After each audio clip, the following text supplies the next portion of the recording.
মাদ্রাসার ছাত্র দাঁড়িয়ে যাও, ঐক্যবদ্ধ হও, গোটা জাতিকে জানিয়ে দাও আমরা এই ভূখণ্ডের মালিক। এই ভূখণ্ডের মালিক মুসলমানেরা। আজ থেকে কোন তন্ত্রমন্ত্র এই ভূখণ্ডে বাস্তবায়ন করতে দেওয়া হবে না। এই ভূখণ্ড চলবে আল্লাহর নবীর আদর্শে, এই ভূখণ্ড চলবে কোরআন সুন্নাহ দ্বারা।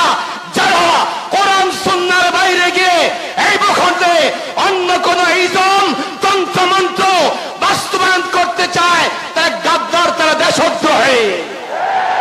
200 বছর লড়াই করে 200 বছর রক্ত দিয়ে আমরা 47-এ ভূখণ্ড পেয়েছি।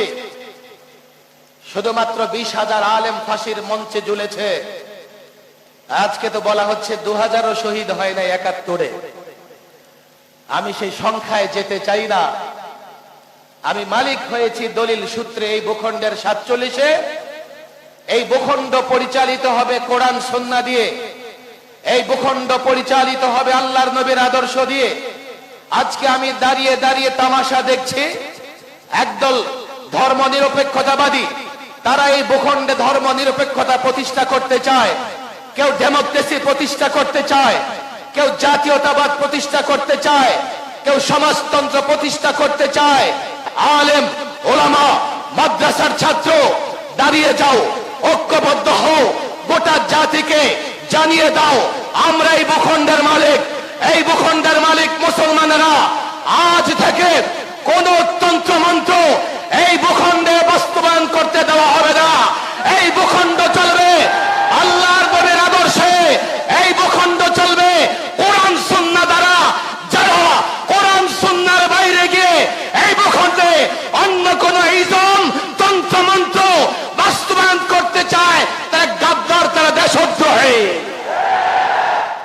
90% মুসলমানদের দেশে, মুসলমানদের মালিকানাধীন এই ভূখণ্ডে যদি সংস্কার হয়, আমি গত বছর এখানে বক্তৃতা করেছিলাম, আমি আগে থেকে এই কথা বলে আসছি, সবাই শুধু সংস্কার চায়।